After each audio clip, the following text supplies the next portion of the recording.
बधाई हो, बेटी हुई है। लो दादा, मिठाई खाओ, मेरे घर में लक्ष्मी आई है। मालती, उठो, इसे अपना दूध पिलाओ। अभी तो बेचारी उठ नहीं पा रही है, कहाँ से दूध पिलाएगी? क्या मैं बाटल लाऊं? क्या बात कर रही हो माई?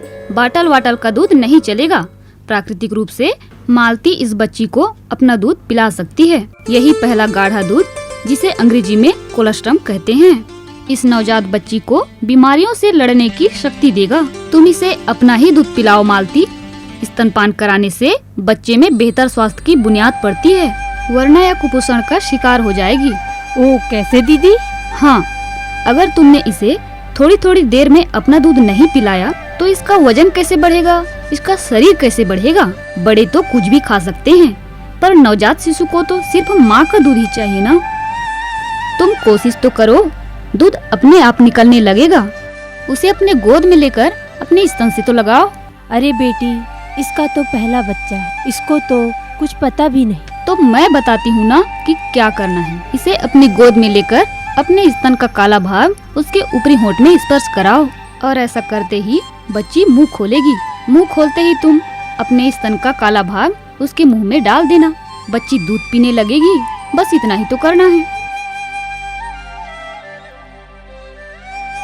मालती, जब बच्चा स्तनपान करे तो स्तन का ज्यादातर काला हिस्सा उसके मुंह के भीतर होना चाहिए। नीचे का होंठ बाहर की तरफ मुड़ा हो और उसकी ठोड़ी माँ के स्तन से चिपकी हो। स्तनपान की यही सही स्थिति है। इसके अलावा बच्चे का पूरा शरीर थामे रखना, मतलब माँ का उसे पूरा स्पर्श मिले। अब मैं तुम्हें इसके और भी तरीके बताती हूँ। देखो, पहले तो स्तनपान कराते समय ठीक से पीठ टिकाकर कहीं बैठ जाओ और अपना बायां हाथ बच्ची के सिर व गर्दन के नीचे से उसकी पीठ तक ले जाकर उसे सहारा दो, और अपने दाएं हाथ से स्तन को उसके मुंह में लगाओ। इसे अंग्रेजी में क्रेडल पोजीशन कहते हैं। दूसरी स्थिति, अब अपने दाएं हाथ को बच्ची के सिर व पीठ के नीचे रखो और बाएं हाथ से अपने स्तन को संभालो। इसे अंग्रेजी में क्रॉस क्रेडल पोजीशन कहते हैं। तीसरी स्थिति, अब अपनी दाईं जांघ पर बच्ची को लिटाकर उसके मुंह में दायां स्तन दो और बाएं हाथ से स्तन को उसके मुंह में लगाओ। इसे क्लच या फुटबॉल पोजीशन कहते हैं। और चौथी स्थिति में पलंग पर दाएं लेटकर अपनी दाहिनी कुहनी पर बच्ची का सिर रखो और स्तनपान कराओ।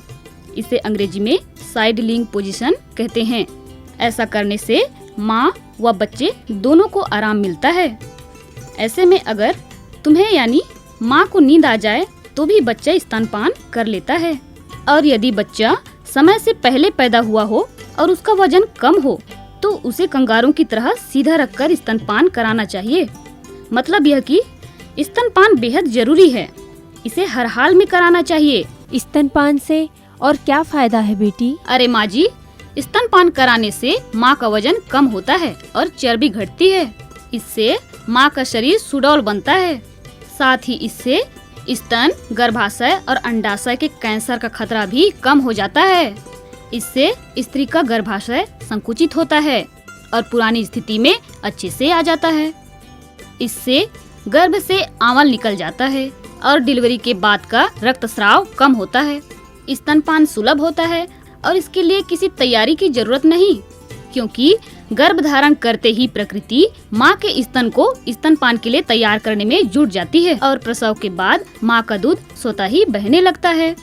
कुछ मामलों में इसमें जरा देर हो सकती है, पर दबाने से स्तन का छिद्र खुल जाता है और फिर पहला दूध चाहे वह कुछ ही बूंद क्यों न आए, वह बच्चे के लिए दवा का काम करता है। याद रहे, माँ बीमार रहे तो भी बच्चे को दूध पिलाना बंद नहीं करना है, समझे मालती?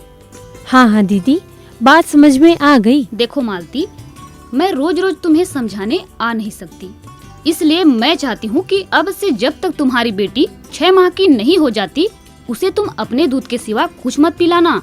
बोतल या बाहर का दूध या दूध पाउडर तो भूलकर भी नहीं पिलाना, वरना बच्चा भयानक संक्रमण का शिकार हो सकता है। यह कानूनी रूप से भी गलत है। बच्चा जितनी बार रोए समझो उसे भूख लगी है। याद रहे, बार बार पेशाब होने से बच्चे का पेट भी खाली हो जाता है। तो ठीक है, अब मैं चलूं? काफी देर हो गई है। अच्छा दीदी, आती रहना। नमस्ते। कल छठी है, सबको आना है। अरे राजेश, सबको खबर कर दी ना? हाँ माँ, सबको खबर कर दिया है। मेहमानों की व्यवस्था अच्छे से कर देना। गाने बजाने वालों को भी बोल देना। गाने बजाने वालों को भी कह दिया है, आप चिंता मत करो। कैसी हो मालती? अरे एनएम दीदी, आइए, नमस्ते, बैठिए। अरे मालती, ये क्या? दीदी घुट्टी पिला रही है। पागल हो गई हो? अभी कम से कम 6 माह तक कोई गुट्टी कुट्टी नहीं पिलानी है, समझे? इससे बच्ची के पेट में कोई संक्रमण चला गया तो? और गंदे हाथों से बिटिया को बिल्कुल भी काजल मत लगाना दीदी, वरना उसे संक्रमण हो सकता है। नवजात बच्चे को बेहतर देखभाल, स्तनपान और साफ सफाई से ज्यादा कुछ नहीं चाहिए। पुराने जमाने की बातें आज काम के नहीं हैं। हमें दकियानुसी बातों से बचना चाहिए, समझी मालती? अच्छा दीदी, समझ गई। हाँ, तुम भी अपना ख्याल रखो। परहेज को छोड़कर डॉक्टर की सलाह से सब कुछ खाओ जो तुम्हें खाने के लिए कहा जाए, जैसे दाल, रोटी, अंडा, मुनगा और प्रोटीन की सभी चीजें, समझे मालती? अच्छा दीदी, समझ गई। अरे दुर्गा, एनएम दीदी को छवारी लड्डू तो खिलाओ। हाँ भाई, इसका स्वाद तो बड़ा ही निराला होता है। बधाई हो, बधाई। नमस्ते दीदी।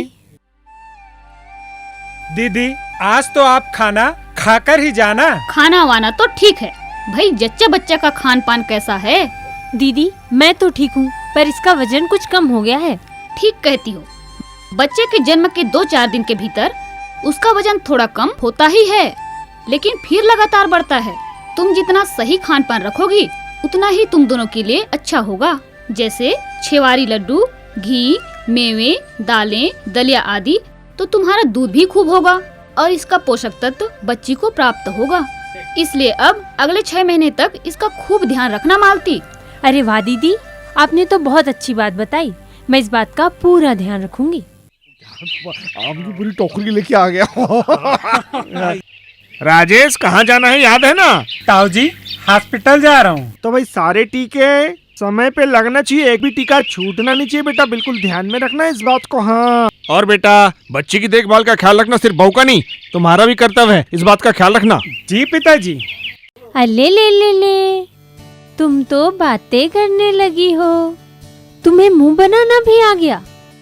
वाह भाई वाह, तुम्हें भूख लगी है। बस कुछ दिन और, फिर हम तुम्हारा अन्नप्राशन करेंगे। फिर तुम सब कुछ खा सकती हो, कढ़ी, चावल, पापड़, है ना? हेलो मालती। अरे दीदी आप, मैं आपको ही याद कर रही थी। आइए बैठिए। वो क्यों भला? परसों बच्ची का अन्नप्राशन है ना, आपको जरूर आना है। हाँ हाँ ठीक है, पर याद है ना मालती, अब तुम्हें भी अपने खान पान का ध्यान रखना होगा, और साथ ही बच्ची को भी, और जो भी निर्धारित पूरक आहार है उसे तुम लगातार देना। इससे उसका वजन और स्वास्थ्य दोनों ठीक रहेगा। दीदी मैंने आपकी बात कभी नहीं टाली, मैं तो आपको अपना गुरु मानती हूँ। आपने मेरी हर कदम पर सहायता की। आज मेरी बिटिया का वजन 8 किलो का हो गया है। अब वो बीमार भी नहीं होती और मेरा भी स्वास्थ्य ठीक रहता है। यह कोई बड़ी बात नहीं मालती, अगर तुमने मेरी समझाइश का पूरा पालन किया, जिसमें तुम्हारी समझदारी थी। जरूरी नहीं हर माँ होशियार हो। मैं तो चाहती हूँ कि तुम्हारी वजह से औरों को भी प्रेरणा मिले और हर नवजात बच्चा कुपोषण व कमजोरी के अभिशाप से मुक्त रहे।